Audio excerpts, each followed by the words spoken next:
Hi YouTube, I'm going to do a quick overview and review of my outdoor wood burner setup that I got. Went ahead and got a Woodmaster 4400. In this area, I guess, most readily available was the Woodmaster and the central boiler. Had a guy come out, try selling me a central boiler. Sounds like a good stove also.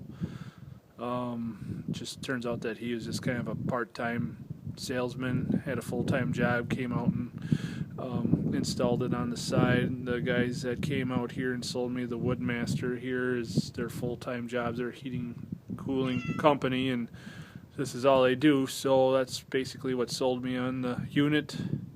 I don't really think there's much of a difference, but I don't know. So here's just a quick little rundown on it. Here's the control panel. You got your light switch on off, and then your fan. So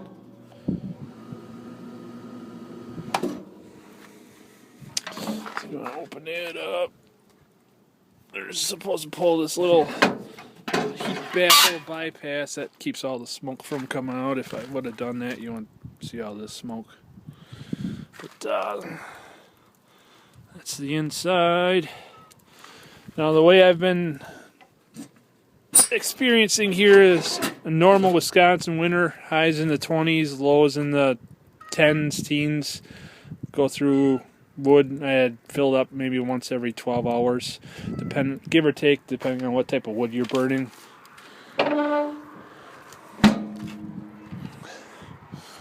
that back on, and now I'll run down in the basement. Not much smoke at all out of this unit. Pretty happy with that. I'll run down my basement here quick now and show you what I got going on down there. Alright, so this is where the feed and return lines enter my house. I'll just kind of follow it along here. First thing they did is they hooked it into my hot water heater with one of those doohickeys there. And then I'm not going to go into the back room because my light is out and you can't see it, but this here line then runs out to my furnace where the heat register is mounted inside the furnace, and then it comes back.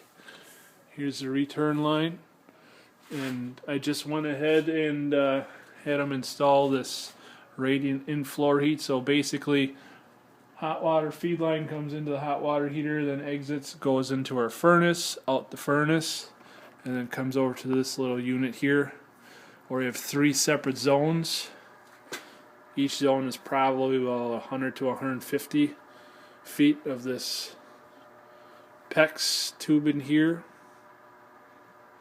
So basically before it runs back out into the boiler, I'm not going to call it a boiler because it doesn't boil the water, burner. When it runs out to the burner, first it runs through these little zones that I have in my floor joists.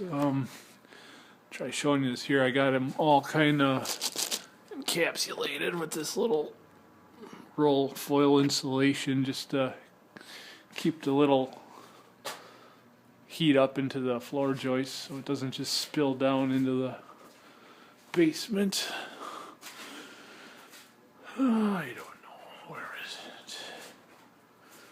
No, actually I think I got it. Right here. There you go. I don't know if you can see that with the little bit of light, but that's basically what it looks like. It runs through the floor joist up against the subfloor.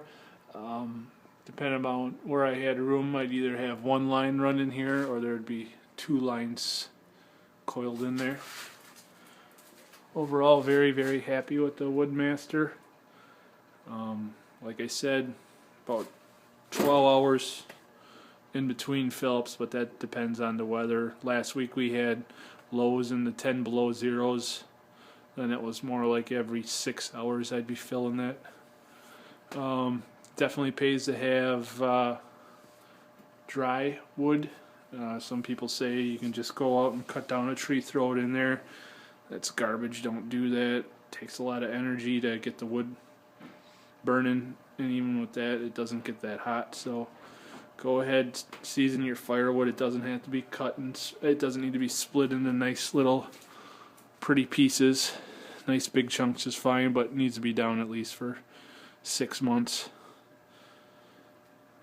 See you later.